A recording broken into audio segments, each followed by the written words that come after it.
market conditions remaining bullish in this bull market and continuing this acceleration to the upside. We're seeing 26.19 on the bull market rank. We saw momentum have a nice little move to the upside, as well as really solid breadth yesterday as well. We'll look at that.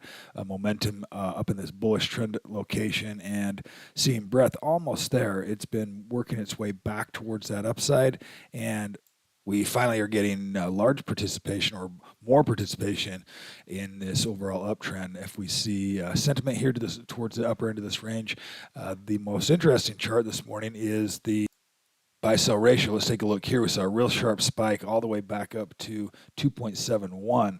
You can see that widening right here. So lots of stocks that were stuck in that hold range has shifted over to buy, and so we saw a real big spike here. If we look at the sectors, scan, you can see this buy-sell ratio here across the board on some of these leading sectors. Construction, utilities, finance really had a big pop yesterday as well. So interesting day as far as market breadth, one of those things we've been watching for.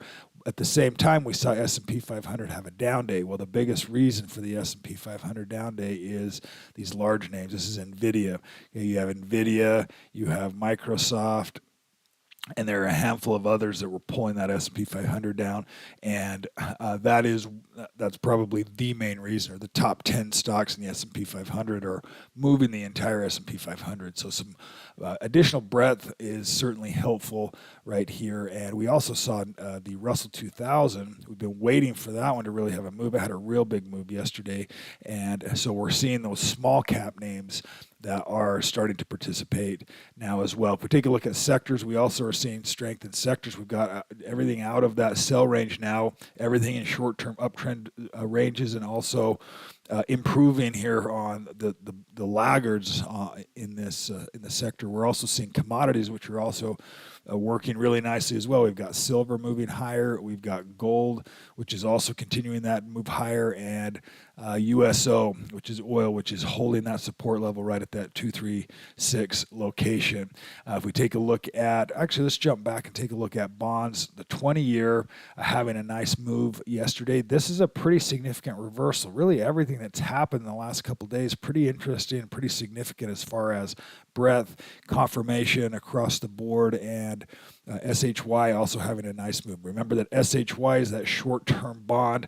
We want to keep an eye on that because that's going to give us that indication that interest rates can or should be, at least the bond market's anticipating lower interest rates, and the Fed may be on board. Typically, the bond market is more accurate than the Fed, and that this right now is leading or giving that idea that an interest rate cut is in the works or should be coming in this second half. If we take a look at some new buys in the muscle stock group, seeing a lot of nice names in here, a lot of pharma, drug stocks, therapeutic stocks, and a mixture of some of these other stocks like oncology. A lot of these names come and go. They have these big uptrends and then they pause. Now they're coming back, and we're seeing a lot of these biotech names in this upper group as well. Also seeing some education names, APEI, which isn't quite up in that momentum zone yet, but big solid confirmation bar with increasing volume happening on that stock. There were a couple of others that were in there as well. Take some time and look through that list for your setups today. And that'll do it for today's update. Everyone have a fantastic day today.